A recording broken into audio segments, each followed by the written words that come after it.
I went into nursing because I just wanted to help people. I left Hollywood. I was like, oh, this wasn't what I thought it was going to be. It sucks. It does. I'll never become rich or famous or all these things, but I will know that my time here was spent helping people.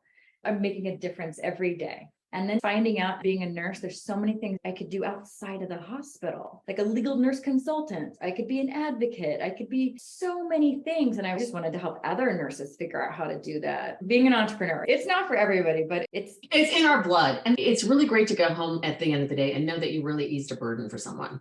And selfishly, who's going to take care of my parents and my aunts and uncles? Who's going to take care of us? We don't create these systems. No one else is going to do it. That's so true. It's kind of like stop complaining and just do it. We were talking about planning and how important that is. It's also very important to sign your documents. And make sure everybody knows where it is. And that will save you. I mean, there have been people who didn't know that had an advanced healthcare directive and they're in court fighting over the care. And I remember an advanced healthcare directive came out of a safe. An accountant or somebody found it and was like, oh no, he actually chose who he wants to be in charge. And it was like, oh, thank you for having done that and telling somebody where that was, because it saved them, I think, years and probably millions of dollars. I bring this up basically every episode about planning. Yeah. Because it's the gift you give those you leave behind.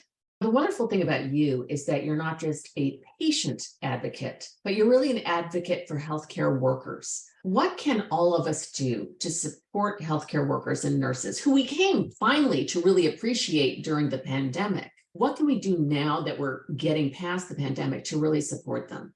I think the current thing you can really do to help support nurses and healthcare workers is there's this initiative. Most people don't know this, but the billing system for nursing goes back 100 years. And a nurse's services, unlike a doctor can bill for his or her services with a billing number, NPI. When you go into the hospital, your nursing services are put on your bill like a box of tissues. Like it's just part of the room charge. It's like they're not even treated like the professionals that they are. And just think there are so many different levels. There's nurse anesthetists, there's nurse practitioners, there's all sorts of things.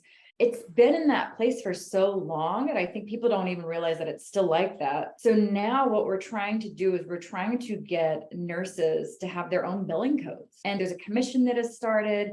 We're just trying to make nurses get the professional due that they should be able to bill for their services.